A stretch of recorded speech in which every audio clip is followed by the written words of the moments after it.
Welcome to all the students of Shri Siddh Vidyapeeth school. आज हम पढ़ेंगे कक्षा छठी का हिंदी का 7वीं पाठ साथी हाथ बढ़ाना। तो बच्चों, साथी हाथ बढ़ाना गीत साहिर लुधियानवी द्वारा लिखा गया है।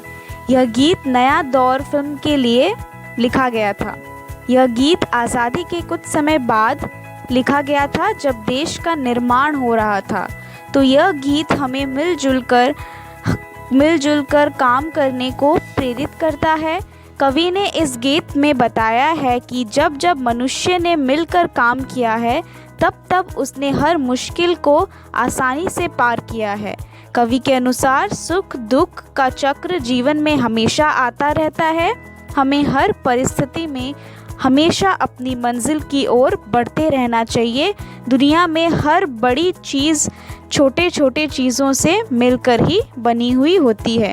तो चलिए यह पाठ शुरू करते हैं। साथी हाथ बढ़ाना, एक अकेला थक जाएगा, मिलकर बोझ उठाना।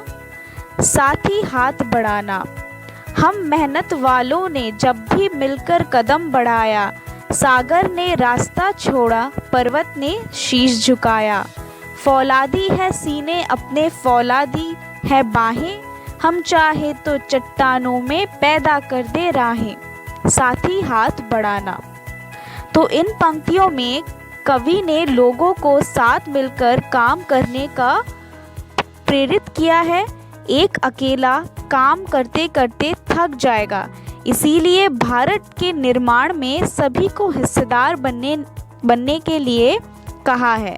भारतीयों का हौसला अफजाई करने के लिए कवि ने बताया है कि जब भी लोगों ने एकता के साथ काम किया है, तब समुद्र ने अपना रास्ता छोड़ मदद बढ़ाया की है तथा पर्वत ने भी उनके सामने अपना शीश झुकाए हैं, यानी सर झुकाए हैं और उन्हें अपनी जगह दी है।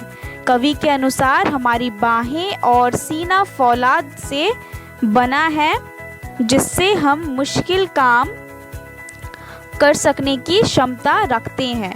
कवि ने याद दिलाते हुए कहा है कि हमने अब पहले भी गैरों यानी ब्रिटिश के लिए काम किया है और आज हमें खुद आज़ाद भारत का निर्माण करना है। मेहनत अपने लेख की रेखा, मेहनत से क्या डरना, कल गैरों की खातिर की, आज अपनी खातिर करना। अपना दुख भी एक है साथी, अपना सुख भी एक, अपनी मंजिल सच की मंजिल, अपना रास्ता नेक। साथी हाथ बढ़ाना।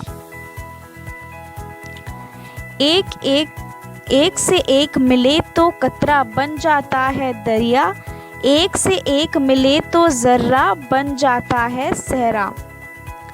एक से एक मिले तो राई बन सकती है पर्वत, एक से एक मिले तो इंसान बस में कर ले किस्मत। साथी हाथ बढ़ाना। तो इस पंक्तियों में कवि ने सुख दुख को लोगों का साथी बताया है, चूँकि इनका कर्म जीवन में हमेशा चलता रहा है। हमें दुख में घबराना बिल्कुल नहीं चाहिए, वहीं सुख में ज़्यादा उत्साहित यानी ज़्यादा आनंदित भी हमें नहीं होना चाहिए। अपनी मंजिल की ओर सदा कदम बढ़ाते रहना चाहिए। कवि ने एकता की ताकत को स्पष्ट करते हुए यह बताया कि एक एक बूंद के मिलने से ही दरिया बनता है। छोटे अंशों को मिलाकर सहरे का निर्माण होता है। छोटे राई को दोनों से पर्वत बन जाता है। उसी प्रकार अगर हर व्यक्ति एक दूसरे से मिलकर काम करे, तो किस्मत को भी पलटकर उसे सुनहरा रूप दिया जा सकता है। इसीलिए हमें मिलजुल कर काम करना चाहिए, ताकि हम जल्दी से जल्दी आगे बढ़ सके। तो बच्चों, इसी के साथ ये कविता का अंत यहीं पे होता है। ये साहिर लुधियानवी जी का लिखा हुआ एक कविता, और इसको आप गीत भी बोल सकते हैं, जो बहुत ही हमें सीख देती है, बहुत ही प्रेरणादायक है कि कैसे हमें मिलजुल कर काम करते रहना चाहिए, ताकि हम जीवन में आगे बढ़ सके। इस पाठ के प्रश्न अभ्यास हम दूसरे क्लास में करेंगे। तब तक आप ये पाठ पढ़िए और इस पाठ का आनंद उठाइए। धन्यवाद।